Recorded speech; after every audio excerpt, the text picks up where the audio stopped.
Okay, औज़ुबिल्लाहि मिनश्शैतानिर्रजीम, बिस्मिल्लाहिर्रहमानिर्रहीम। Lecture number 11, chapter number 3, first year. ठीक है, हम स्टार्ट करते हैं गैलीलियो स्टेटमेंट से। लेकिन लेक्चर की स्टार्ट करने से पहले आपको मैं बता रहा हूँ, इसमें ज़्यादातर आपके पास थ्योरेटिकल चीज़ है, आसान डिफिनीशन है, वो डिफिनीशन में नहीं करवाऊंगा। ठीक है, गैलीलियो स्टेटमेंट, अभी हम डायनामिक्स पोर्शन में जा रहे हैं। ठीक है, न्यूटन लॉज से पहले गैलीलियो स्टेटमेंट था अबाउट द मोशन और एक्सेलरेशन।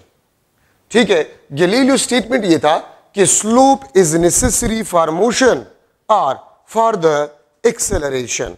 अब देखिए, अगर ये आपके पास लेट्स सपोज मास है, ये देखिए मैं मोबाइल इस बुक पे रख रहा हूं, तो इस मोबाइल पे नॉर्मल फोर्स होगा और नॉर्मल फोर्स हमेशा परपेंडिकुलर टू द सरफेस होता है। तो गैलीलियो ने ये कहा कि अगर स्लोप हो तो देखिए मोशन होगा।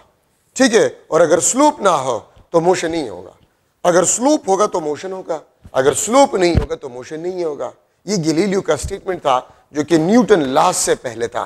ठीक है, जब न्यूटन आया और उसने गैलीलियो स्टेटमेंट को देखा तो उस गैलीलियो स्टेटमेंट को उसने जनरलाइज्ड किया इनटू 3 इंपॉर्टेंट लॉज, लेकिन इसी थ्योरेटिकल कंसेप्ट को भी उसने मैथमेटिकल शेप दी। ये आपके पास एक इंक्लाइंड प्लेन है, उस पे मास m पड़ा हुआ है, तो इस पे नॉर्मल फोर्स है। आप देखिए ये नॉर्मल फोर्स है, तो ये आपके पास नॉर्मल एक्सिस है, this is the normal axis. ठीक है, ये आपके पास वेट ऑफ अ बॉडी। याद रखिए, न्यूटन ने ये कहा कि इंक्लाइंड प्लेन का जो एंगल होगा थीटा, तो wait of a body normal axis के साथ उतना ही एंगल बनाएगा जितना इस इंक्लाइंड प्लेन का एंगल होगा। तो ये आपके पास W, और देखिए ये नॉर्मल एक्सिस है, तो W रिजॉल्व इनटू 2 कंपोनेंट्स, ये WY, दिस इज WX। अगर आप WX को देखें तो ये नॉर्मल फोर्स WX को बैलेंस कर रहा है, या normal force is equal to W cos theta, या नॉर्मल फोर्स आपके पास है this is directly proportional to cos theta, directly proportional to cos theta. तो इसका मतलब ये है कि नॉर्मल फोर्स आपके पास है वो भी वेरिएबल है। अगर आप थीटा को चेंज करें, थीटा को आप चेंज करें तो नॉर्मल फोर्स आपके पास चेंज होगा। अगर मैं कह दूं theta 0 cos 0 is 1, normal force will be equal to weight of a body. अगर मैं कह दूं theta is 90 cos 90 is 0, normal force will be equal to 0। ठीक है, तो अगर आप थीटा को बढ़ा रहे मींस 90 की तरफ बढ़ा रहे तो नॉर्मल फोर्स डिक्रीजेस, और अगर आप 0 की तरफ उसको कह रहे, ठीक है, डिक्रीज कर रहे, तो normal force will be increases. अब देखिए, if there is no fractional force, अगर फ्रैक्शनल फोर्स आपके पास 0 हो, ठीक है, तो देखिए ये WY इस डायरेक्शन में मोशन है, इसका मतलब ये है कि WY is the effective component. Net unbalance force आपके पास WY which is equal to W sin theta, MA is equal to MG sin theta, mass और मास आपके पास cancel, A is equal to G sin theta. This is the equation of acceleration of a body moving on inclined plane. और इस equation में अगर आप देखें, acceleration only depends upon sin theta. Acceleration आपके पास होगा, it only depends upon sin of theta, nothing else. और यहां पर मैंने लिखा है acceleration is independent of mass if fractional force is equal to 0. अगर inclined plane smooth हो, fractional force 0 हो, तो याद रखिए एक्सेलरेशन आपके पास होगा वो सिर्फ और सिर्फ साइन ऑफ एंगल पे डिपेंड करेगा। ठीक है, या साइन थीटा पे आपके पास जो है ये डिपेंड करेगा। तो acceleration is directly proportional to sine theta if fractional force is equal to 0। Mass से इंडिपेंडेंट होगा। अगर इंक्लाइन प्लेन फ्रैक्शनलेस हो तो मास m वाला बॉक्स अगर आप इस पे मूव करें, या 2m मास या 3m मास, तो आपके पास एक्सेलरेशन जो होगा वो सेम होगा if the fractional force is 0। और अगर फ्रैक्शनल फोर्स नॉन 0 हो तो फिर एक्सेलरेशन मास पे भी डिपेंडेंट होगा। ठीक है, तो एक्सेलरेशन यहां पर फ्रैक्शनल फोर्स 0 है, वो सिर्फ इंक्लिनेशन एंगल पे डिपेंड करते, थीटा पे, बाकी किसी चीज पे डिपेंड नहीं करता। अच्छा, normal force WX, W cos theta, and just before starting motion, just before starting motion आपके पास जो फ्रैक्शनल फोर्स होगा it will be equal to WY और it will be equal to W sin theta.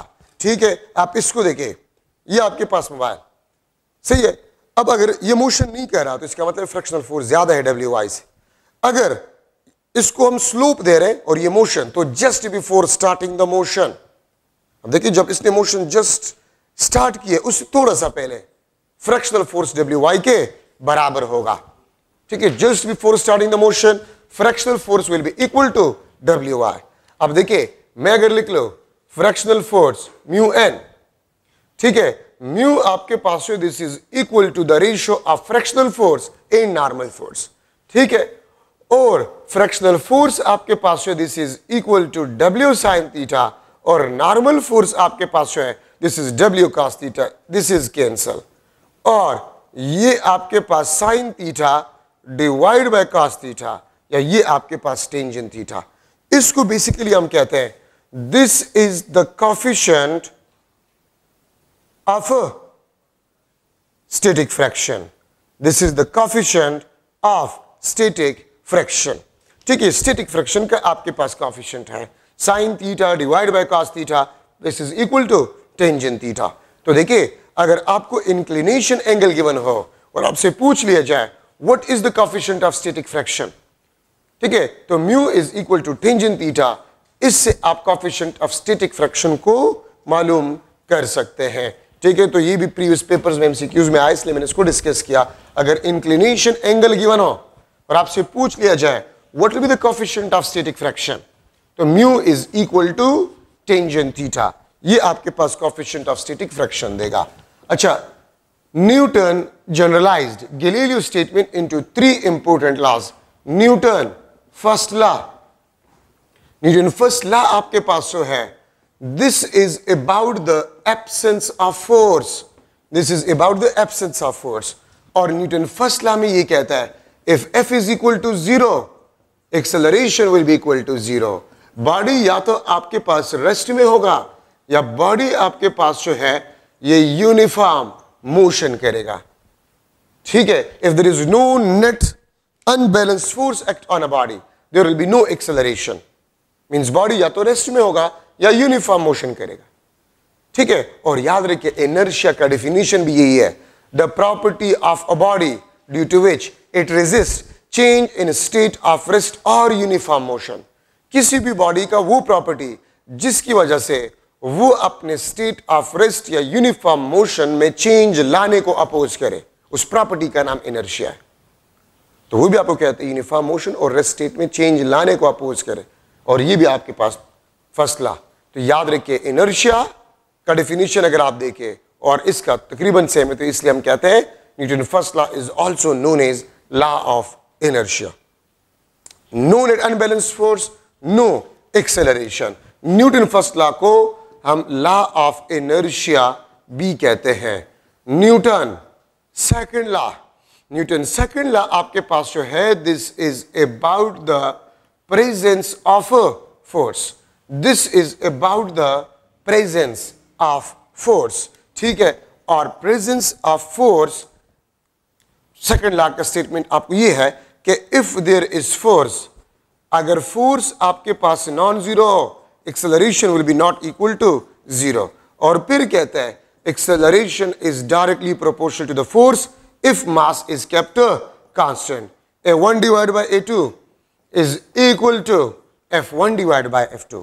अगर आप force double कर ले acceleration will be double if the mass is kept constant. अगर आप फोर्स को हाफ कर ले एक्सेलरेशन विल बी हाफ।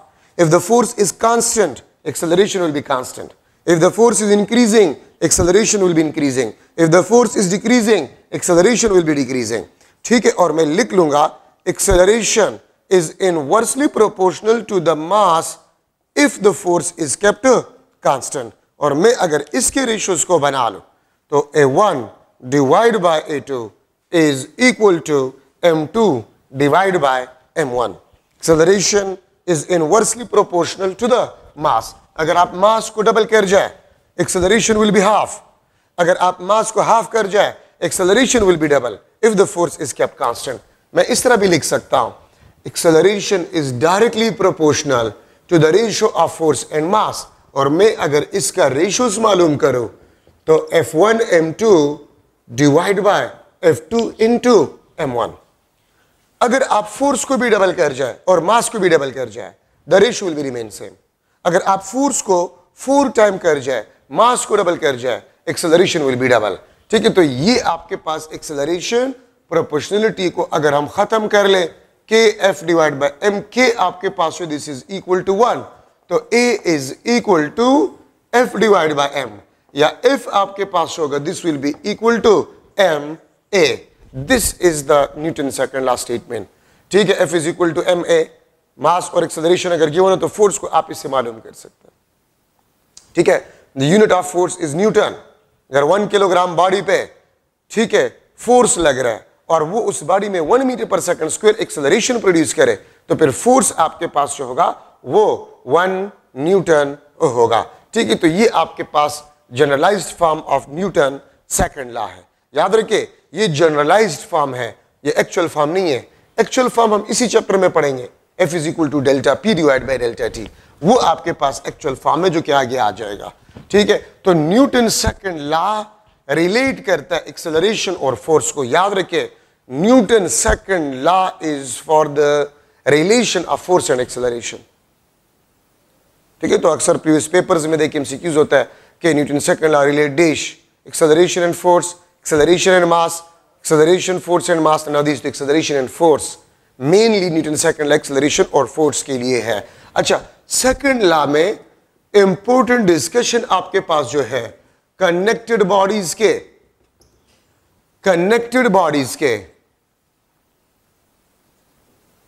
ये आपके पास M1, ये आपके पास M2, ये आपके पास M3, ठीक है, ये आपके पास फोर्स F, ये आपके पास फोर्स F।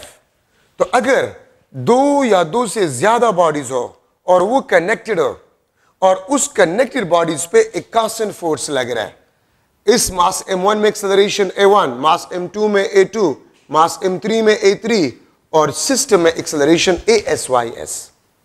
तो एक बात याद रखिए, अगर 2 या 2 से ज्यादा कनेक्टेड बॉडीज हो और उस पे कांस्टेंट फोर्स लग रहा है, ठीक है, उस पे कांस्टेंट फोर्स लग रहा है, तो मास M1, M2, M3 और सिस्टम में जो एक्सेलरेशन होगा वो सेम होगा। कनेक्टेड है ना, तो कनेक्टेड बॉडीज पे आप फोर्स लगा रहे हैं। और न्यूटन लॉज में जब हम न्यूटन लॉज को अप्लाई करते हैं तो 2 या 2 से ज्यादा बॉडीज जो कनेक्टेड होते हैं उसको हम सिंगल बॉडी कंसीडर करते हैं। तो acceleration in mass M1, acceleration in mass M2, acceleration in mass M3, it will be same। और इसको हम कहते हैं acceleration आपके पास जो है this is independent of mass, ये मास से आपके पास इंडिपेंडेंट है। तो मतलब अगर इन तीनों के मासेस बराबर हो या ना हो, एक्सेलरेशन तीनों में आपके पास सेम प्रोड्यूस होगा। मैं स्टूडेंट्स को मिसाल ये देता हूं, एक ट्रेन मोशन कर रहा है, ट्रेन के इंजन के साथ 2 बॉक्सेस है, ठीक है, ट्रेन इंजन है और उसके साथ 2 बॉक्सेस अटैच है। एक बॉक्स में हेवी मास है और दूसरा बॉक्स बिल्कुल एम्प्टी है, खाली है, तो इंजन दोनों को खींच रहा है। तो अगर मैं ट्रेन इंजन को कह दूं कि ट्रेन इंजन का acceleration 4 metre per second square है, तो खाली बॉक्स का भी acceleration 4 metre per second square होगा, और जो जिसमें हेवी मास है उसमें भी acceleration 4 metre per second square होगा। क्यों, इस तरह तो नहीं होगा कि हेवी स्लो जाएगा और जो खाली है वो तेज जाएगा। No, they are connected. तो एक्सेलरेशन दोनों में सेम होगा, एक हेवी और एक लाइट, तो एक्सेलरेशन आपके पास सेम होगा। This is independent of mass. हाँ, force will B divided F1, F2, F3। मैं वही एग्जांपल आपको रिपीट करवा रहा हूं। अगर ट्रेन का इंजन है, 2 बॉक्सेस को खींच रहा है, एक बॉक्स में हेवी मास है और दूसरा खाली है, तो इंजन ज्यादा एफर्ट या ज्यादा एनर्जी या ज्यादा फोर्स किस पे लगाएगा? हेवी पे लगाएगा। ज्यादा फोर्स हेवी पे लगेगा, कम फोर्स लाइटर पे लगेगा। ठीक है, तो यहां पर मैं लिख लूंगा F is equal to ma। तो एक्सेलरेशन तो कांस्टेंट है, एक्सेलरेशन इज कांस्टेंट, तो force is directly proportional to mass. Force mass के डायरेक्टली प्रोपोर्शनल है। मैं लिख सकता हूं F1 divide by F2 is equal to M1 divide by M2। ये मुझे क्या बता रहे हैं कि जो हेवी मास होगा उस पे ज्यादा फोर्स लगेगा, जो लाइटर मास होगा उस पे कम फोर्स लगेगा, बट आपके पास फोर्सेस का जो सम होगा it must be equal to the total force. Engine जो टोटल फोर्स लगाएगा तो वो तमाम बॉक्सेस पे डिवाइड होगा और फिर इन फोर्सेस, उन फोर्सेस का जो सम है वो टोटल फोर्स के बराबर होगा। ठीक है, ये बात याद रखें। So the sum of forces must be equal to the total force. ठीक है, तो ये आपके पास कनेक्टेड बॉडीज में इंपोर्टेंट डिस्कशन आपके पास हो गया। अगर मैं लिख लो m1 is equal to 1 kg, m2 is equal to 2 kg, m3 आपके पास 3 kg है। एंड लेट सपोज मैं इसको लिख लेता हूं 36 newton and F is equal 36 newton force act on connected bodies. Connected bodies पे 36 न्यूटन फोर्स लग रहा है। ठीक है, देन मैं आपसे क्वेश्चंस कर सकता हूं, मास m1 में एक्सेलरेशन क्या होगा, मास m2 में क्या होगा, मास m3 में क्या होगा, सिस्टम में एक्सेलरेशन क्या होगा। ठीक है, मास m1 पे फोर्स क्या होगा, मास m2 पे फोर्स क्या होगा, मास m3 पे फोर्स क्या होगा। यहां पर एक चीज मैंने डिस्कस नहीं किया, अगर मैं आपसे पूछूं कि F1 2 पे कितना फोर्स लगाएगा, ये मास M1 M2 पे कितना फोर्स लगाएगा, तो M1 के सामने कितना मास पड़ा हुआ है, M2 प्लस M3। 1 मास M1 M2 पे कितना फोर्स लगा रहा है, तो M1 के सामने कितना इनर्शिया है, M2 plus M3 multiply by acceleration. ठीक है, ये 2 3 पे कितना फोर्स लगाएगा, तो 2 3 पे जितना फोर्स लगाएगा तो 2 के सामने देखिए कितना मास है, M3, ये M3A आपके पास होगा। तो मैं यहां पर आपसे क्वेश्चन ये भी पूछ सकता हूं, 1 2 पे कितना फोर्स लगाएगा, 2 3 पे कितना फोर्स लगाएगा। तो ये नो एमसीक्यूज, आप स्टेटमेंट एक ही, नो एमसीक्यूज आपके पास बन गए। ये 3 बॉडीज है, they are connected, 36 Newton constant force act on a connected bodies और on a connected system. What will be the acceleration in mass m1, m2, m3 on system? What will be the force on mass m1? What will be the force on mass m2? What will be the force on mass m3? What will be the force by mass m1 on 2? What will be the force by mass m2 on m3? ठीक है, तो इसको आप लोगों ने मालूम करना है।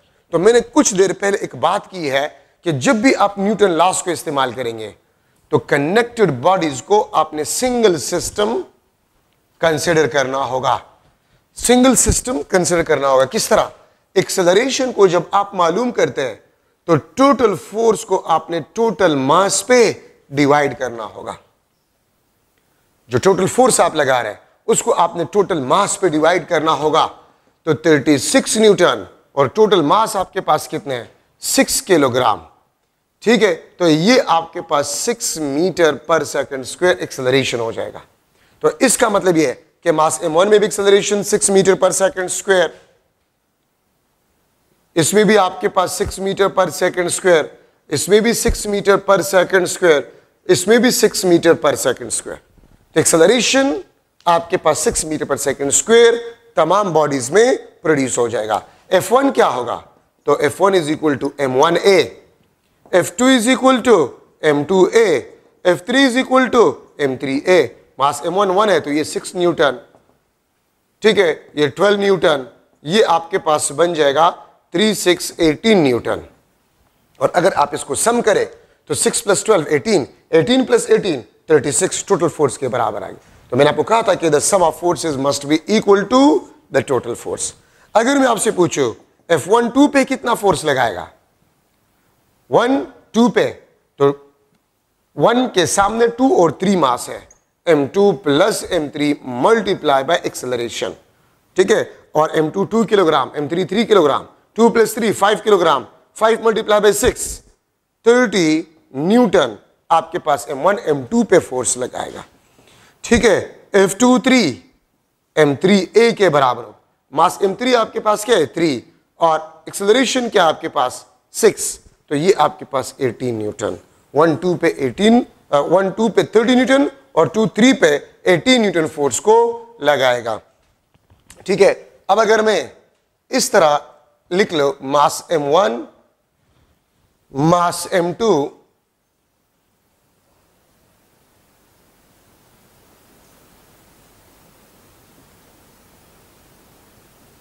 ये मास m1, ये आपके पास m2, ये आपके पास m3, और इस पे मैं F फोर्स, कांस्टेंट फोर्स लगा रहा हूं, ठीक है, या इसको इस तरह कर ले, ये M, ये आपके पास 2M, ये आपके पास 3M, this is A body, this is B body, this is C body, ठीक है। और इसके ऊपर मैं लिख लेता हूं MCQ नंबर 2। 3 कनेक्टेड बॉडीज है A, B and C। A का मास M है, B का 2M है, C का 3M है।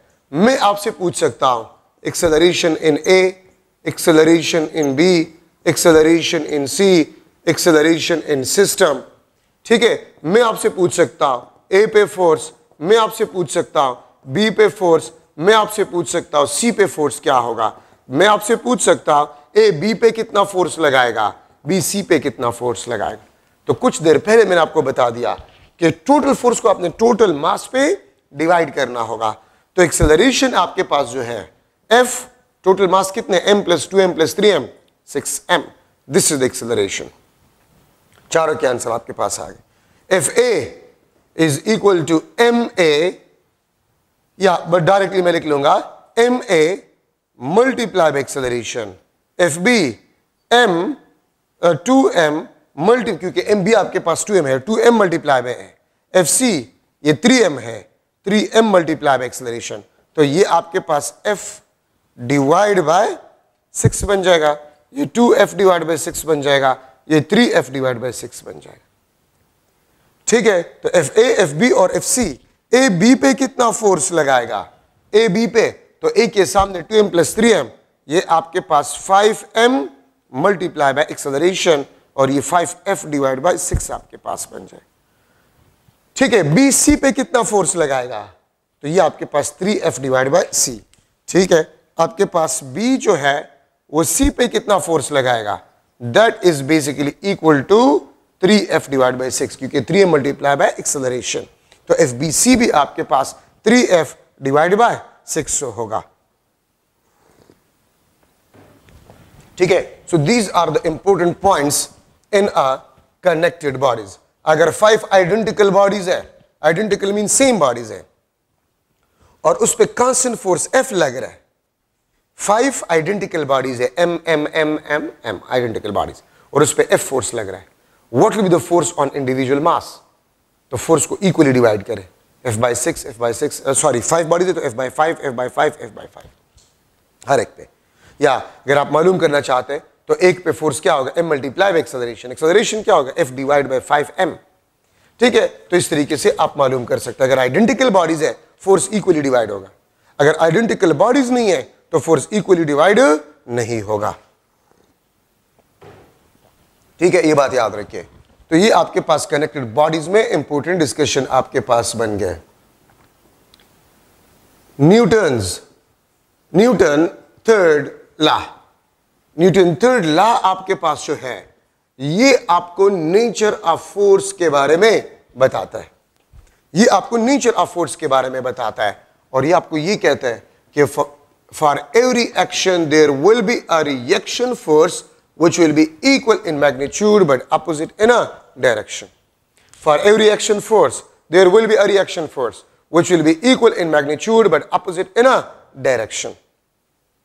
ठीक है, अगर फोर्स अप्लाइड होगा तो वो बॉडी रिएक्टिव फोर्स भी लगाएगा, दोनों मैग्नीट्यूड में बराबर होंगे, डायरेक्शन में आपके पास अपोजिट होंगे। एक्शन और रिएक्शन दो डिफरेंट बॉडीज पे एक्ट करते हैं, एक्शन और रिएक्शन हमेशा पेयर्स में होते हैं, ठीक है। एक्शन और रिएक्शन कभी भी एक दूसरे को न्यूट्रलाइज नहीं कर सकते, कभी भी एक दूसरे को न्यूट्रलाइज नहीं कर सकते। और एक्शन और रिएक्शन फोर्स क्यों एक दूसरे को न्यूट्रलाइज नहीं कर सकते, क्योंकि एक्शन और रिएक्शन दो डिफरेंट बॉडीज पे एक्ट करते हैं, वो सिंगल बॉडी पे एक्ट नहीं करते, इसलिए ये न्यूट्रलाइज नहीं कर सकते, ठीक है। तो ये आपके पास न्यूटन थर्ड लॉ में जरूरी बात है आपके पास है। मैं जमीन पे जा रहा हूं, मैंने किसी ऑब्स्टिकल के साथ टक्कर मारा, ठीक है, और मैं गिर गया, this because of dash, first law inertia की वजह से। मैं जा रहा हूं जमीन पे, ऑब्स्टिकल के साथ में टकरा गया, I feel pain, pain is because of third law, means reaction force की वजह से, ठीक है। तो ये आपके पास न्यूटन 3 लॉज, और याद रखिए न्यूटन ने गैलीलियो स्टेटमेंट को जस्ट जनरलाइज किया इनटू 3 इंपॉर्टेंट लॉज, जिसको हम फर्स्ट लॉ, सेकंड लॉ और थर्ड लॉ कहते हैं। अच्छा, लीनियर मोमेंटम है आपके पास, linear momentum the product of mass and velocity, the product of mass and velocity is known as linear momentum. Momentum is a vector. The direction of momentum will be always along the direction of velocity. The direction of momentum will be always along the direction of velocity. और देखिए मास और velocity का product momentum, ठीक है, मैं यहां पर लिख सकता हूं P is directly proportional to the mass if velocity is kept constant. P is directly proportional to velocity if the mass is kept constant. और मैं अगर इसके रेशियोज बना लूं, P1 divide by P2 is equal to M1 divide by M2, ठीक है, P1 divide by P2 is equal to V1 divide by V2. एक cycle है और एक कार है, दोनों सेम वेलोसिटी से जा रहे हैं, तो मोमेंटम किसका ज्यादा होगा? ठीक है, कार का ज्यादा होगा क्योंकि कार का मास ज्यादा है. दो सेम साइकिल्स है, एक तेज जा रहा है दूसरा स्लो जा रहा है, मोमेंटम किसका ज्यादा होगा? जिसका वेलोसिटी ज्यादा होगा उसका मोमेंटम क्या होगा? ज्यादा होगा. ठीक है, बाकी इसका यूनिट आपके पास जो है किलोग्राम मीटर पर सेकंड और न्यूटन सेकंड इसके यूनिट है आपके पास. ठीक है, याद रखिए. तो ये आपके पास मोमेंट, अगर मैं मास को डबल कर जाऊं मोमेंटम विल बी डबल, अगर मैं मास को हाफ कर जाऊं मोमेंटम विल बी हाफ, अगर मैं मास और वेलोसिटी दोनों को डबल कर जाऊं मोमेंटम आपके पास 4 टाइम्स बन जाएगा. ठीक है, अगर मैं मास को डबल कर जाऊं वेलोसिटी को हाफ कर जाऊं the momentum will be remains same. ठीक है, तो ये आपके पास momentum. Newton second law in terms of linear momentum which is basically the actual form, this is the actual form of Newton second law. ये Newton second law का actual form है. If there is force there will be change in linear momentum where the time rate of change of linear momentum will be equal to the net unbalanced force. Newton second law में ये कहता है कि अगर किसी body पे unbalanced force act करे वो उस बॉडी के मोमेंटम में चेंज लाएगा and the time rate of change of linear momentum will be equal to the net unbalanced force which change the momentum. ठीक है, इसको हम कहते हैं this is time rate of change of linear momentum, और ये आपके पास होता है this is only change in linear momentum. दोनों में फर्क है. ये time rate of change of linear momentum which is equal to the force which change the linear momentum, and this is the change in linear momentum which is equal to the product of force and time during which the momentum change. ठीक है, अगर free falling body हो तो फिर force को हम wait से replace कर जाते हैं. Weight will be equal to the time rate of change of linear momentum. अब देखिए, अब मैं अगर एक एमसीक्यू बना लूं, ठीक है, कि the time rate of change of linear momentum is 60 kilogram metre per second square in 3 seconds. In 3 seconds. Then force act on a body.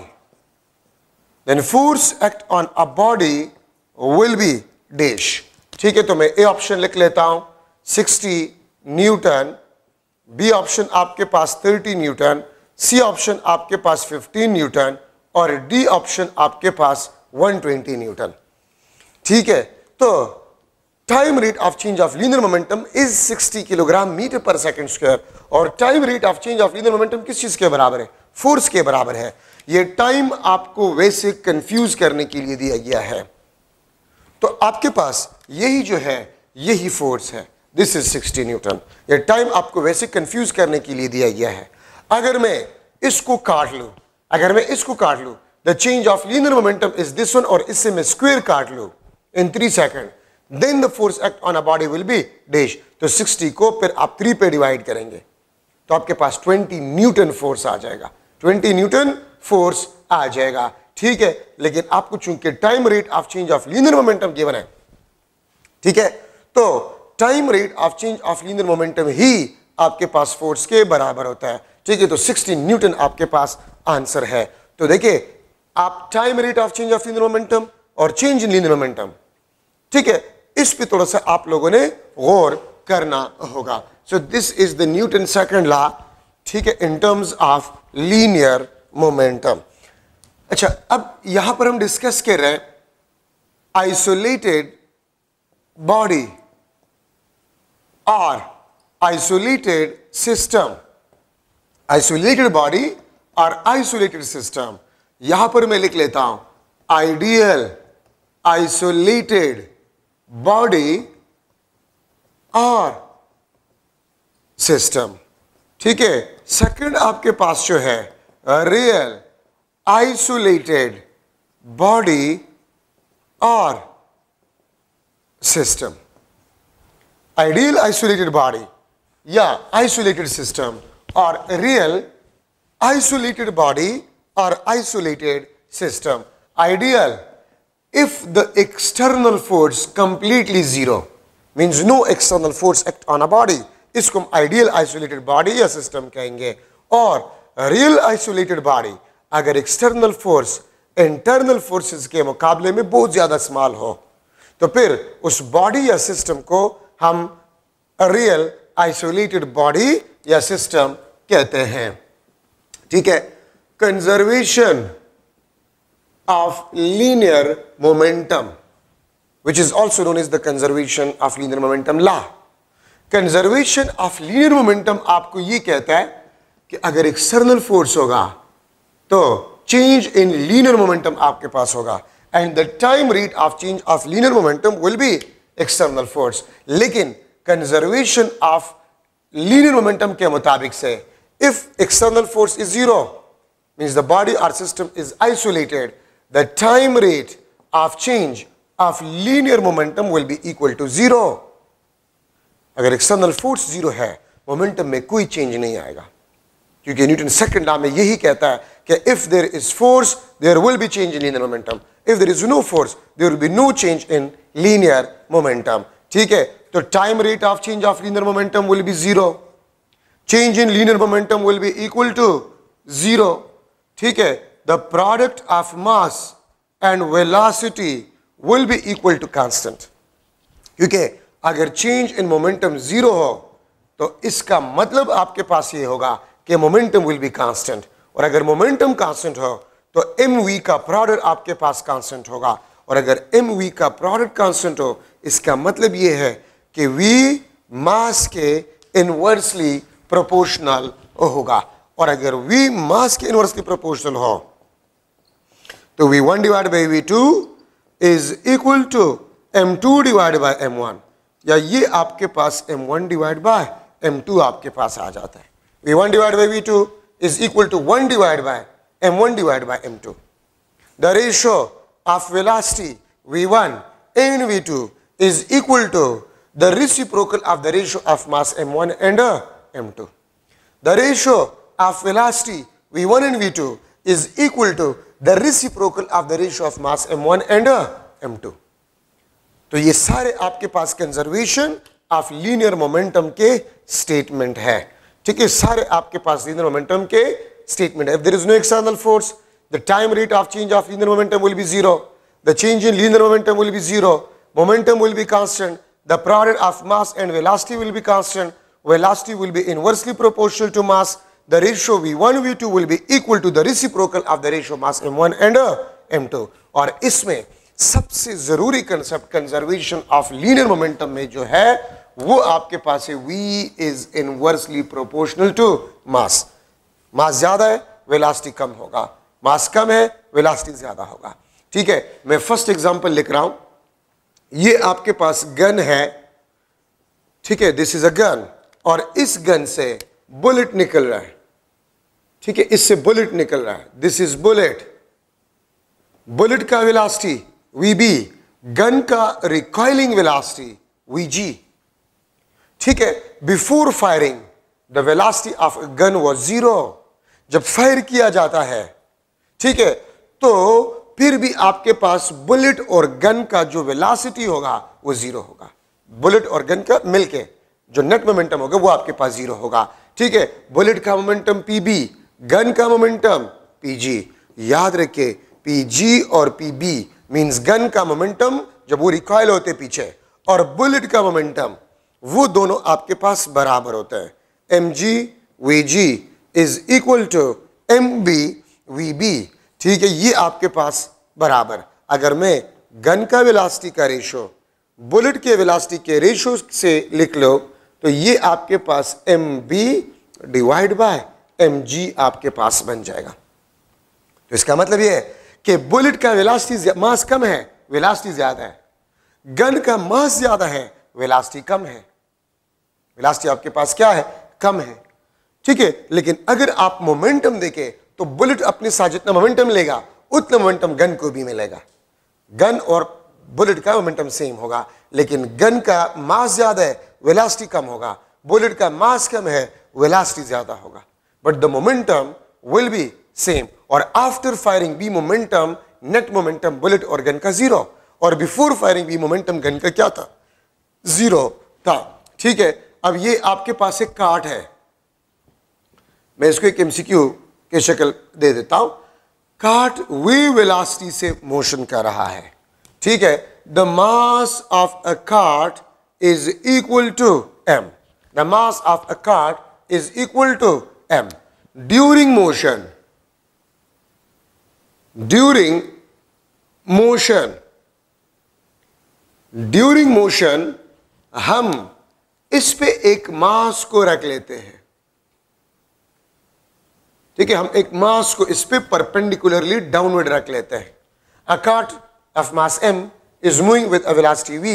During motion we put mass m perpendicularly downward on a cart. Cart motion करे और हमने cart के मास के बराबर मास इस पे perpendicularly downward रख लिया, ठीक है। तो मैं आपसे क्वेश्चन पूछ सकता हूं, ठीक है। v प्राइम आपके पास क्या होगा?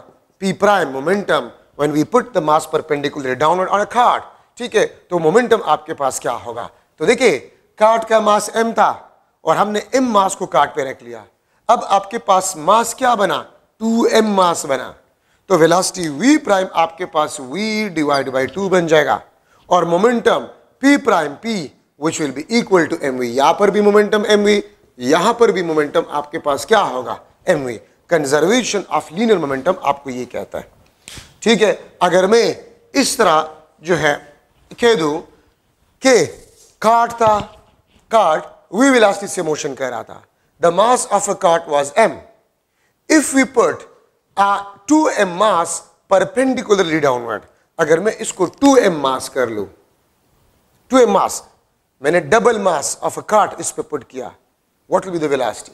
तो देखिए मास m तो पहले से था कार्ट का, और 2m मास आपने रख लिया, तो मास 3 टाइम इंक्रीज, वेलोसिटी आपके पास 3 time decrease, but the momentum will be same mv। Momentum आपके पास सेम होगा जो कि mv होगा, ठीक है। ये बात आप लोग याद रखें।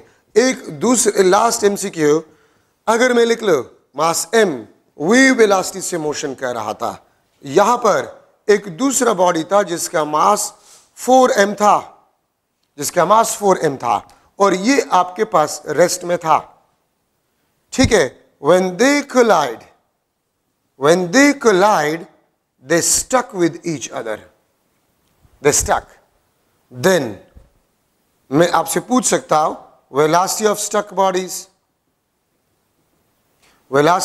bodies will be equal to dash। मैं आपसे पूछ सकता हूं momentum of stuck bodies will be equal to dash। मैं आपसे पूछ सकता हूं कि वेलोसिटी आपके पास स्टक बॉडीज का क्या होंगे, ठीक है, और मोमेंटम आपके पास स्टक बॉडीज के क्या होंगे। तो देखिए इसका मास m है, इसका मास 4m है, तो जब ये इसके साथ स्टक हो जाता है तो टोटल मास 5m बन जाएगा, 5m आपके पास मास बन जाएगा। तो अगर मास 5m बन जाए तो वेलोसिटी आपके पास 5 टाइम डिक्रीज, v/5, क्योंकि v is inversely proportional to mass. आपको यही बताता है कि अगर मास 5 टाइम्स हो जाए velocity 5 time decrease, but the momentum will be remain same. पहले भी mv था और आफ्टर b आपके पास mv मोमेंटम होगा कंजर्वेशन ऑफ लीनियर मोमेंटम के मुताबिक से। अगर एक बम है और बम रेस्ट में था बिफोर एक्सप्लोजन, तो momentum of a bomb will be 0। अगर बम एक्सप्लोड हो जाए इनटू 2 फ्रैगमेंट्स, या कोई भी चीज जो रेस्ट में था और वो एक्सप्लोड हो जाए into 2 fragments, into 2 parts, those 2 fragments will always move in opposite direction। क्यों? For conservation of linear momentum। अगर ये opposite direction में जाएंगे मोमेंटम दोनों का same, net momentum will be zero, क्योंकि पहले भी रेस्ट में था। अब अगर दो फ्रेगमेंट्स में डिवाइड हो जाए तो उन दोनों फ्रेगमेंट्स का जो मोमेंटम आपके पास होगा, नेट मोमेंटम, वो भी जीरो होगा। Momentum of each fragment will be not zero, the net momentum of all the fragments will be zero अगर बम रेस्ट में था। ठीक है, अगर बम ऊपर से गिर रहा है विद मोमेंटम p और हवा में ही एक्सप्लोड हो जाए इनटू टू फ्रेगमेंट्स, तो वो दो फ्रेगमेंट्स इस तरह जाएंगे कि उसका नेट मोमेंटम बिफोर एक्सप्लोजन के बराबर ही हो। ठीक है, आपने इनहेलेशन ऑफ मैटर में पढ़ा है कि इलेक्ट्रॉन और पॉजिट्रॉन को जब आप मिला लेते हैं दो गामा रेज बन जाते हैं, और वो दो गामा रेज हमेशा अपोजिट डायरेक्शन में जाते हैं। क्यों? For conservation of linear momentum. Second year में आपने पढ़ा है कि बीटा डीके में न्यूट्रिनो या एंटी न्यूट्रिनो प्रोड्यूस होता है। अगर बीटा डीके में न्यूट्रिनो और एंटी न्यूट्रिनो प्रोड्यूस ना हो तो कौन सा प्रॉपर्टी कंजर्व नहीं होगा? मोमेंटम कंजर्व नहीं होगा। ठीक है, मोमेंटम कंजर्व नहीं होगा। ठीक है, अगर बीटा डीके में कोई दूसरा पार्टिकल प्रोड्यूस ना हो जाए, ठीक है, तो मोमेंटम आपके पास कंजर्व नहीं होगा। ठीक है, और अगर मोमेंटम कंजर्व नहीं होगा तो it is not possible, because this is conservation law, ये नेचुरल लॉ है आपके पास। ठीक है, तो कंजर्वेशन ऑफ लीनियर मोमेंटम आपको यही कहता है कि before and after change the momentum will be same. ठीक है, लेकिन वेलोसिटी आपके पास जो है वो चेंज होगा। अच्छा, कोलिजन में डिफिनीशन नहीं लिख रहा। कोलिजन अगर दो बॉडीज एक दूसरे के इतने करीब आ जाए कि वो एक दूसरे के मोशन, डायरेक्शन ऑफ मोशन या दोनों को चेंज कर जाए, तो इस किस्म के करीब आने को हम कोलिजन कहते हैं। दो बॉडीज इतने, दो या दो से ज्यादा भी हो सकते हैं, इतने करीब आ जाए कि वो एक दूसरे के मोशन, डायरेक्शन ऑफ मोशन या दोनों को चेंज कर जाए, तो इस किस्म के करीब आने को हम क्या कहते हैं? कोलिजन कहते हैं। कोलिजन के दो टाइप्स, डायरेक्ट कोलिजन, दूसरा आपके पास जो है इनडायरेक्ट कोलिजन। डायरेक्ट कोलिजन में अगर बॉडीज फिजिकली टच कर जाए, if the bodies physically touch, तो फिर कोलिजन आपके पास डायरेक्ट कोलिजन। इनडायरेक्ट कोलिजन को आप फील्ड कोलिजन भी कह सकते हैं। या आपके पास पॉजिटिव चार्जेस को आप जो है प्रोजेक्ट करें टुवर्ड अनदर पॉजिटिव चार्ज, तो ये कभी भी फिजिकली टच नहीं कर सकते। तो अगर ये कभी भी फिजिकली टच नहीं करेंगे तो फिर कोलिजन आपके पास indirect collision. These are the two types on the basis of physical contact. ये फिजिकल कंटैक्ट के बेस पे है। ठीक है, कोलिजन आपके पास जो है इसके दो टाइप्स है on the basis of line of motion. On the basis of line of motion collision के दो टाइप्स है। एक आपके पास जो है हेड ऑन कोलिजन, एक आपके पास हेड ऑन कोलिजन है, और दूसरा आपके पास जो है वो ऑब्लिक कोलिजन है। Head on collision, line of motion same, इस तरफ जा रहा था, ठीक है, दोनों कोलिजन कर गए, और before and after collision the line of motion is same, इसको हम हेड ऑन कोलिजन कहते हैं। ठीक है, ये आपके पास दो बॉडीज टकरा गए, टकराने के बाद फिर ये इस तरफ गए, ठीक है, तो इसको हम ऑब्लिक कोलिजन कहते हैं। If the line of motion is not same, oblique collision, if the line of motion is same, इसको हम हेड ऑन कोलिजन कहते हैं। ठीक है, कोलिजन के आपके पास दो और टाइप से on the basis of kinetic energy conservation. ठीक है, on the basis of kinetic energy conservation collision के दो टाइप्स है, इलास्टिक कोलिजन और सेकंड आपके पास जो है inelastic collision. Elastic collision में मोमेंटम आपके पास कंजर्व्ड, ठीक है, काइनेटिक एनर्जी आपके पास conserved, T dot E total energy, total energy is conserved. T dot E मैंने टोटल एनर्जी के लिए इस्तेमाल किया, total energy is conserved.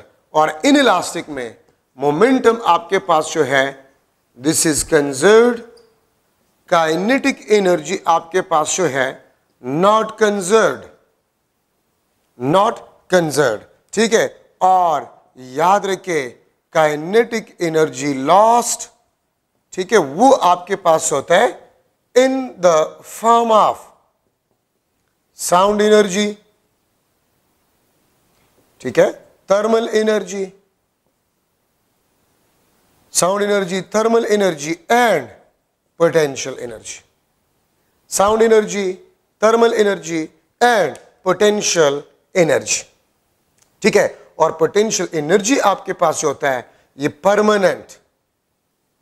Permanent dense are deformation, ठीक है, परमानेंट डेंस आर डिफॉर्मेशन। याद रखें आपके पास जो साउंड एनर्जी है और थर्मल एनर्जी आपके पास जो है, इसकी वजह से जो एनर्जी है स्मॉल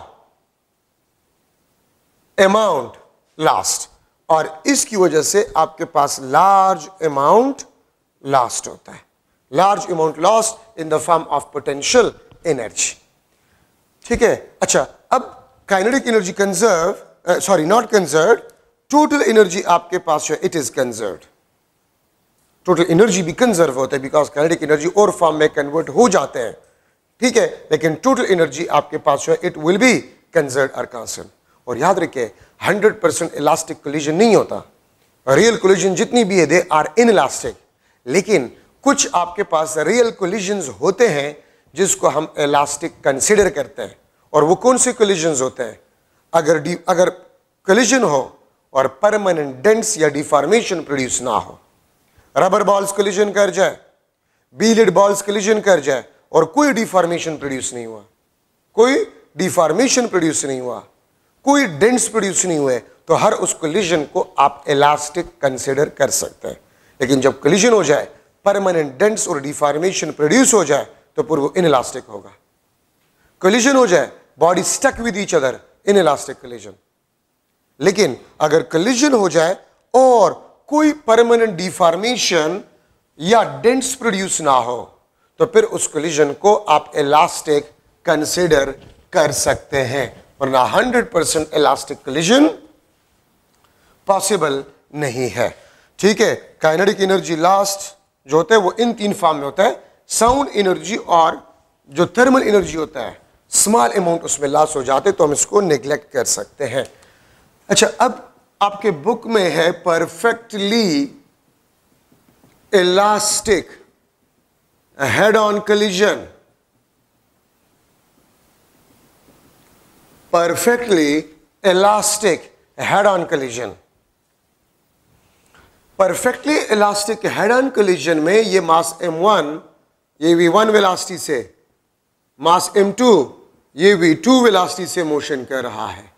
ये आपके पास m1, ये आपके पास m2, ये आपके पास m1 v1 प्राइम, ये आपके पास m2, this is v2 prime.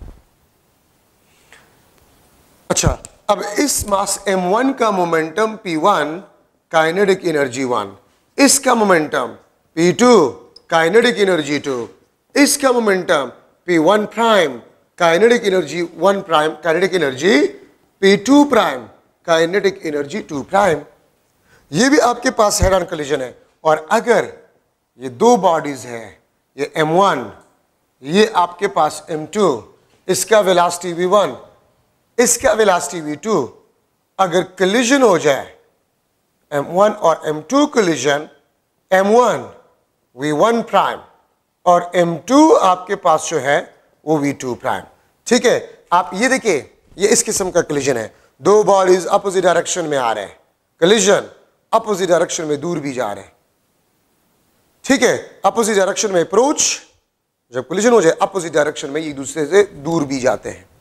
वो इस एग्जांपल में सेम डायरेक्शन में अप्रोच और सेम डायरेक्शन में एक दूसरे से दूर भी जाते हैं, ठीक है। तो ये आपके पास है perfectly elastic head on collision, perfectly elastic head on collision में। फर्स्ट ऑफ ऑल तो दोनों केसेस में kinetic energy will be conserved, the sum of kinetic energy before and after collision will be same. इस case में हो या इस case में हो, the sum of kinetic energy before collision will be equal to the sum of kinetic energy after collision। और ये elastic collisions में हम डिस्कस कर रहे हैं, दोनों perfectly elastic head on collision है। Sum of kinetic energy before collision will be equal to sum of kinetic energy after collision. अगर डायरेक्शन ऑफ मोशन सेम हो और collision perfectly elastic head on collision हो तो P1 plus P2 is equal to P1 prime plus P2 prime. P1 plus P2 is equal to P1 prime plus P2 prime. The sum of momentum before collision will be equal to the sum of momentum after collision. मैं आपको एक बात बता रहा हूं, जितनी भी equation हम अभी डिस्कस करेंगे, इसके बाद भी डिस्कस करेंगे, वो तमाम इक्वेशन तब वैलिड होंगे, यूजफुल होंगे if the collision is perfectly elastic head on collision. अगर collision perfectly elastic head on ना हो तो फिर ये कोई भी इक्वेशन काम नहीं करेगा. अच्छा, यहां पर आते हैं मोमेंटम. इसका मोमेंटम P1, इसका momentum P2, kinetic energy 1, kinetic energy 2, इसका मोमेंटम P1 प्राइम, इसका momentum P2 prime, kinetic energy 1 prime, kinetic energy 2 prime. ठीक है, तो काइनेटिक एनर्जी तो यही होगा इसके लिए, लेकिन इसके लिए जो मोमेंटम है, अगर दो बॉडीज अपोजिट डायरेक्शन में अप्रोच करें तो P1 minus P2 is equal to P2 prime minus P1 prime, और P2 minus P1 is equal to P1 prime minus P2 prime. अगर मास m1 का मोमेंटम पॉजिटिव है, मास m2 का नेगेटिव है, तो आफ्टर कोलिजन मास m2 का पॉजिटिव होगा, मास m1 का नेगेटिव होगा. P2 माइनस P1, यहां पर P1 प्राइम, यहां पर P2 पॉजिटिव है, यहां पर मास m2 का मोमेंटम पॉजिटिव है, मास m2 का आफ्टर कोलिजन नेगेटिव है, मास m1 का मोमेंटम नेगेटिव है, आफ्टर कोलिजन ये पॉजिटिव है. तो मोमेंटम को हम सब्ट्रैक्ट करते हैं if the bodies are approaching each other in opposite direction and after collision they move away in opposite direction as well. और हम मोमेंटम को सम करते हैं अगर आपके पास डायरेक्शन ऑफ मोशन सेम हो. अच्छा, collision के लिए the direction of motion is same, इस कंडीशन के लिए डायरेक्शन ऑफ मोशन सेम है तो फिर v1 वेलोसिटी v2 से ज्यादा होना चाहिए. क्यों? अगर v1 और v2 बराबर हो फिर भी कोलिजन नहीं होगा. अगर v2 v1 से ज्यादा हो फिर भी कोलिजन नहीं होगा, लेकिन अगर v1 v2 से ज्यादा हो तो फिर कोलिजन होगा. ठीक है, तो ये आपके पास सम ऑफ मोमेंटम. अगर मैं आपको एग्जांपल दूं, लेट्स सपोज ये आपके पास 40 किलोग्राम मीटर पर सेकंड, ये आपके पास 10 किलोग्राम मीटर पर सेकंड है. ठीक है, 40 plus 10 50 kilogram metre per second. अगर मैं लूं ये आपके पास 30 किलोग्राम मीटर पर सेकंड हो, बल्कि मैं इसको 20 किलोग्राम मीटर पर सेकंड कह लेता हूं, तो फिर इसका मोमेंटम आपके पास क्या होगा? 30 kilogram metre per second, 30 kilogram metre per second. ठीक है, आप देखिए 40 plus 10 50, 20 plus 30 50. The sum of momentum before collision 40 plus 10 50, the sum of momentum after collision 20 plus 30 50. ये आपके पास कब होगा? When the collision is perfectly elastic head on collision and the direction of motion is same. तो ये हम सम करेंगे. लेकिन अगर मैं इस एग्जांपल में लूं, अगर ये मोमेंटम आपके पास 50 न्यूटन सेकंड हो, इसका मोमेंटम 20 न्यूटन सेकंड हो, तो 50 माइनस 20 30, आफ्टर कोलिजन ये आपके पास 30 न्यूटन सेकंड हो. ठीक है, 30 न्यूटन सेकंड हो, तो फिर इसका मोमेंटम क्या होगा? So that if the collision is perfectly elastic collision, what will the momentum of this body after collision? तो देखिए आपके पास पहले था P1 ज्यादा था तो P1 माइनस P2, फिर P2 prime minus P1 prime होगा, तो 50 माइनस 20 ये आपके पास 30. अब 30 ये माइनस होगा, तो मैं किस नंबर से 30 माइनस करूं कि 30 आ जाए? तो 60. फिर इसका मोमेंटम आपके पास 60 न्यूटन सेकंड होगा, क्योंकि मोमेंटम को आप लोग सब्ट्रैक्ट करेंगे. अच्छा, रिलेटिव वेलोसिटी v1 ज्यादा है v2 से, आफ्टर कोलिजन v2 प्राइम ज्यादा होगा. यहां पर v2 प्राइम v1 प्राइम से ज्यादा होगा. बिफोर कोलिजन v1 v2 से ज्यादा होगा, after collision v2 prime v1 prime से ज्यादा होगा. तो मैं लिख लूंगा v1 minus v2 is equal to v2 prime minus v1 prime. ठीक है, v1 minus v2 is equal to v2 prime minus v1 prime. और इसको हम लिखते हैं the relative speed of approach is equal to the relative speed of recession। जिस relative speed से ये दो बॉडीज बिफोर कोलिजन अप्रोच कर रहे थे, आफ्टर कोलिजन उसी relative speed से एक दूसरे से दूर भी जाएंगे। ठीक है, डायरेक्शन ऑफ मोशन सेम हो, v1 v2 से ज्यादा है तो v1 माइनस v2। ठीक है, v2 प्राइम v1 प्राइम से ज्यादा है तो v2 prime minus v1 prime. ठीक है, और उस केस में, इस केस में आपके पास v1 plus v2, this will be equal to v1 prime plus v2 prime. ठीक है, v1 plus v2 is equal to v1 prime plus v2। वहां पर मोमेंटम को ऐड करते हैं, यहां पर सब्ट्रैक्ट करते हैं। इस कंडीशन में यहां पर स्पीड्स को हम सब्ट्रैक्ट करते हैं, यहां पर हम ऐड करते हैं। क्यों? क्योंकि अगर दो चीजें अपोजिट डायरेक्शन में जा रहे हैं तो हम वेलोसिटीज को ऐड करते हैं। अगर आप गाड़ी में जा रहे हैं इस डायरेक्शन में, दूसरी गाड़ी अपोजिट डायरेक्शन में आपको अप्रोच कर रहे हैं, तो आपको इसका स्पीड काफी ज्यादा नजर आएगा। ठीक है, लेकिन अगर आप इस डायरेक्शन में जा रहे हैं, ठीक है, आपका स्पीड ज्यादा दूसरी गाड़ी का कम है, तो आपको उसका स्पीड काफी कम नजर आएगा। हम सब्ट्रैक्शन करते हैं इस केस में, और इस केस में हम एडिशन करते हैं। ठीक है, तो आपके सामने क्यों हम एडिशन करते हैं? यहां से एक बंदा आ रहा है 1 मीटर पर सेकंड से, यहां से आ रहे 3 मीटर पर सेकंड से, तो ये 1 सेकंड में 1 मीटर इसके करीब आ जाता है, ये 1 सेकंड में 3 मीटर इसके करीब आ जाता है, तो रिलेटिवली 1 सेकंड में ये दोनों 4 मीटर एक दूसरे के करीब आ जाते हैं। तो हम ऐड करते हैं इस केस में।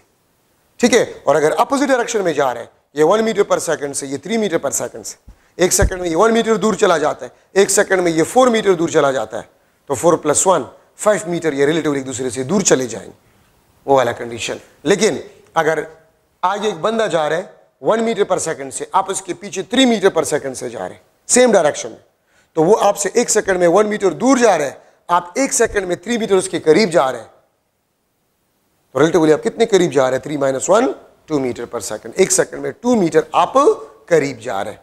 तो हम यहां पर स्पीड्स को सब्ट्रैक्ट करते हैं। अब अगर मैं आपसे पूछूं, दो कार है 1 किलोमीटर या चले 10 किलोमीटर वो एक दूसरे से दूर थे, 10 किलोमीटर एक दूसरे से दूर थे।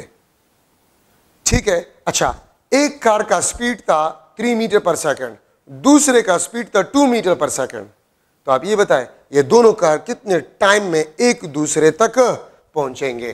ठीक है, मैं यहां पर आपको लिखवा रहा हूं कि ये आपके पास एक कार है, ये एक कार है, ठीक है, इसका वेलोसिटी 2 मीटर पर सेकंड है। ये आपके पास दूसरा कार है, ठीक है, और इसका वेलोसिटी 3 मीटर पर सेकंड है। इसका वेलोसिटी आपके पास जो है वो 3 मीटर पर सेकंड है। अगर इन दोनों के दरमियान जो डिस्टेंस है वो 10 किलोमीटर है, ठीक है, तो आप ये बताएं कितने टाइम में, टाइम टू रीच या क्रॉस ईच अदर, कितने टाइम में एक दूसरे को क्रॉस करेंगे, एक दूसरे तक पहुंच जाएंगे? ठीक है, तो इसका फॉर्मूला आपके पास ये है, v relative distance divide by time. ठीक है, ये आपके पास time d divide by relative speed. ठीक है, तो आप इसमें आप पुट करें 10 किलोमीटर मीन्स 10,000 मीटर, और रिलेटिव वेलोसिटी आपके पास क्या है? 2 + 3 5 मीटर पर सेकंड। तो ये आपके पास 2000 मीटर, मीटर के साथ कैंसिल, ये आपके पास 2000 सेकंड्स में एक दूसरे तक पहुंच जाएंगे। दो कार्स थे, एक दूसरे से 10 किलोमीटर दूर थे, एक का वेलोसिटी 2 मीटर पर सेकंड था, दूसरे का 3 मीटर पर सेकंड था। ठीक है, आप ये बताएं ये दोनों कार कितने टाइम में एक दूसरे को क्रॉस करेंगे? तो d divide by relative velocity. एक ट्रेन है, ट्रेन का लेंथ लेट्स सपोज 1 किलोमीटर है, 1 kilometre is the length of a train. Let's suppose train का वेलोसिटी है 7 मीटर पर सेकंड ईस्ट, और एक बर्ड है उसका वेलोसिटी है 3 metre per second waste.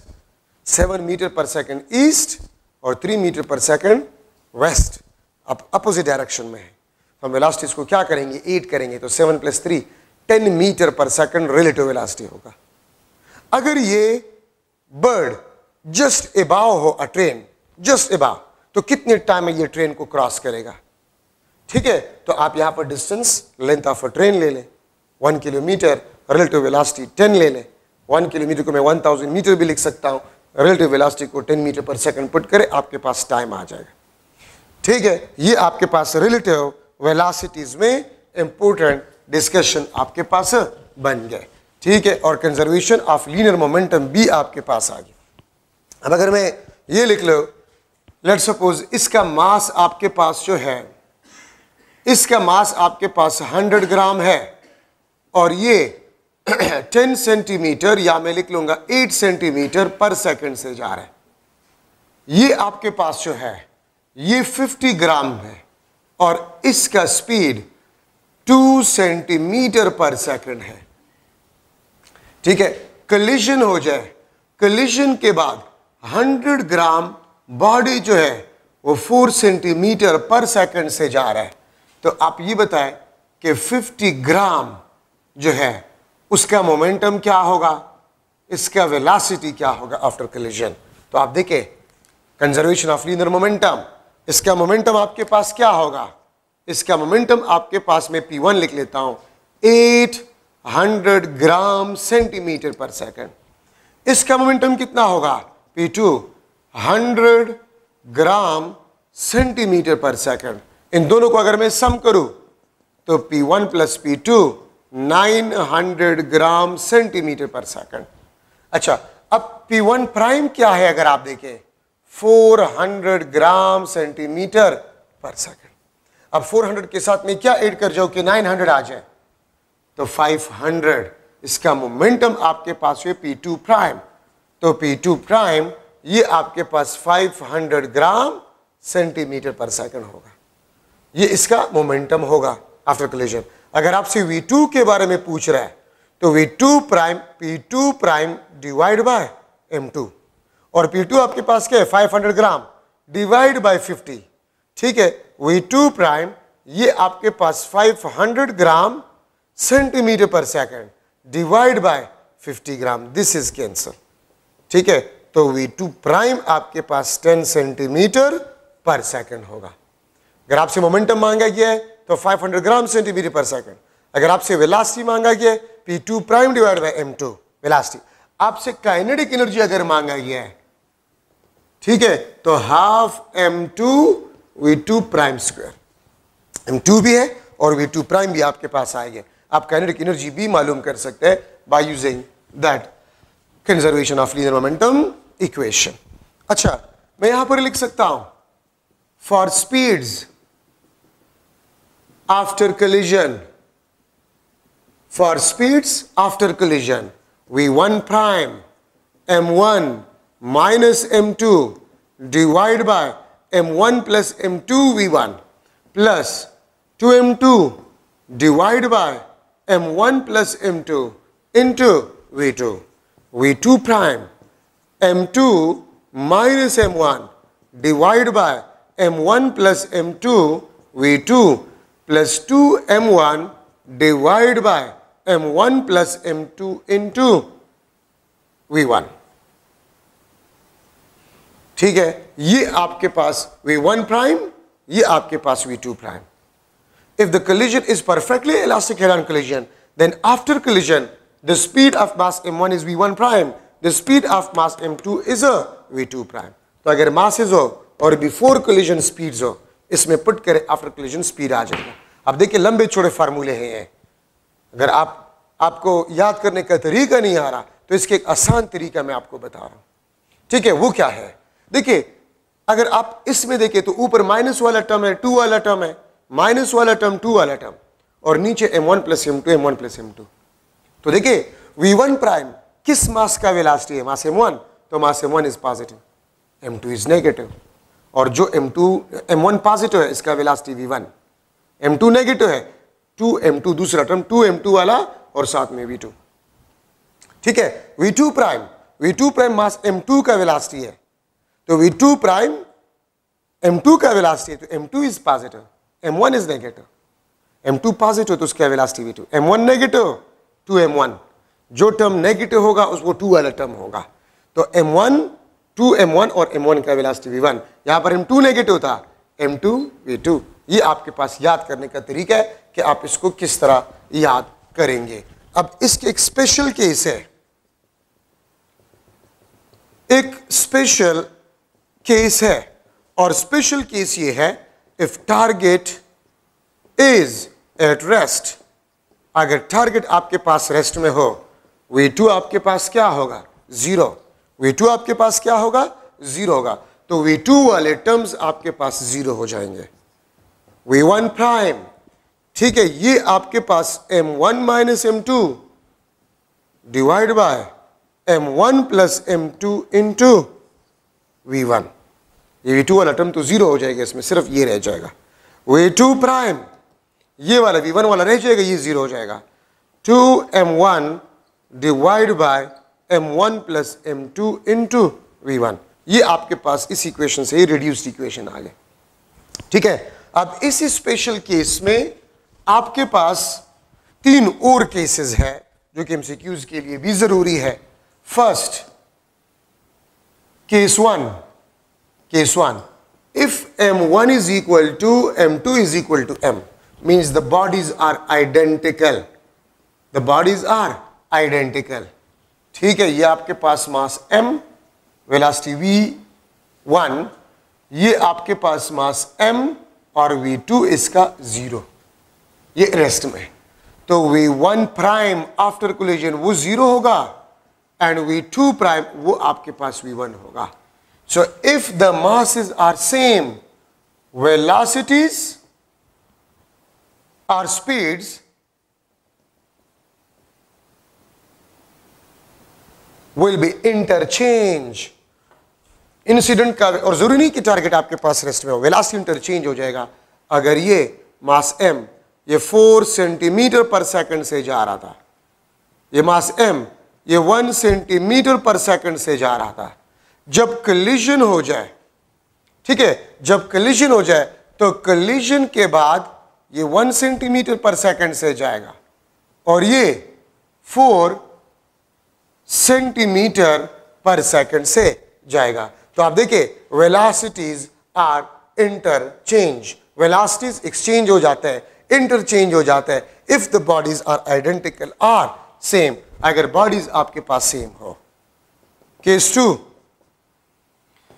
if m1 is much more greater than m2, अगर m1 m2 से कई गुना ज्यादा हो, ठीक है, और ये v1 वेलोसिटी से जा रहे हैं, दिस इज m2 और v2 आपके पास 0 हो, ठीक है, तो v1 प्राइम आपके पास बिफोर कोलिजन जो वेलोसिटी था आफ्टर भी तकरीबन वही होगा, और v2 प्राइम आपके पास 2 टाइम्स ऑफ v1। कभी जिंदगी में आपने एक लाइट चीज को हेवी से हिट करवाया होगा, तो जो लाइटर होता है आफ्टर कोलिजन वो ज्यादा स्पीड से चला जाता है, और ये बिफोर कोलिजन जिस वेलोसिटी से जा रहा था आफ्टर कोलिजन भी तकरीबन उसी वेलोसिटी से जाएगा। ठीक है, तो v2 prime is approximately equal to v1। अगर आप एक लाइट बॉल को स्टोन से हिट कर लेते हैं, स्टोन से हिट कर लेते हैं, तो वो लाइट बॉल डबल वेलोसिटी से जाएगा। किस चीज के डबल वेलोसिटी? स्टोन के वेलोसिटी के double. Case 3, if m1 is very very less than m2, ये आपके पास m1 ये v1 वेलोसिटी से, दिस इज m2 और v2 आपके पास 0 है। ठीक है, तो फिर आपके पास क्या होगा? v1 प्राइम वो माइनस v1 के बराबर होगा, और v2 प्राइम आपके पास बिफोर कोलिजन भी 0 और आफ्टर कोलिजन भी आपके पास 0। So these are some important cases. इंशाल्लाह नेक्स्ट लेक्चर में इम्पल्स और प्रोजेक्टाइल मोशन में डिस्कस करूंगा, ठीक है, और ये चैप्टर इंशाल्लाह नेक्स्ट लेक्चर में भी खत्म हो जाएगा। Thank you so much.